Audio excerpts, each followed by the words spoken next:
તો જસી કાલે તે 3 રુદ્રનું વાત કર્યું ને સ્વરૂપનું, ચલ ને આજે બીજા 2 રુદ્રની વાત કરી દે ને ફટાફટ. હવે એની પછીના 2 અવતાર એટલે શરભ અવતાર અને અશ્વત્થામા અવતાર. શરભ અવતારની વાત પણ મેં તમને કરેલી કે જ્યારે નરસિંહ અવતાર વિષ્ણુ ભગવાનનો ખૂબ ક્રોધિત હોય છે અને શાંત નથી થતા, એને શાંત પાડવા માટે શિવજી જે અવતાર લે છે એ છે શરભ અવતાર. અને મેં આપણી આની પહેલાંની રીલમાં બી વાત કરી છે કે પછી બંનેને સમજ પડે છે અને એ શાંત થાય છે, યુદ્ધ કરે છે ને શાંત થાય છે. અશ્વત્થામા આપણે સૌ જાણીએ છીએ દ્રોણાચાર્ય અને કૃપિના પુત્ર અશ્વત્થામા, જેને અહીંયા મણિ હતો.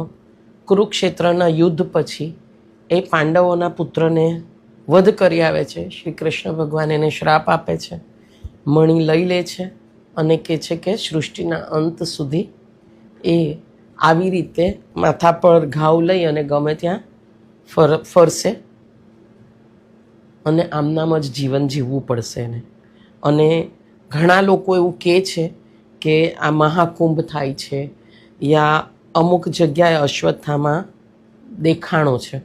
મેં નથી જોયો, મને નથી ખબર, પણ આ જે લોકોએ સાંભળ્યું છે એ લોકોના મોઢે મેં પણ સાંભળ્યું છે.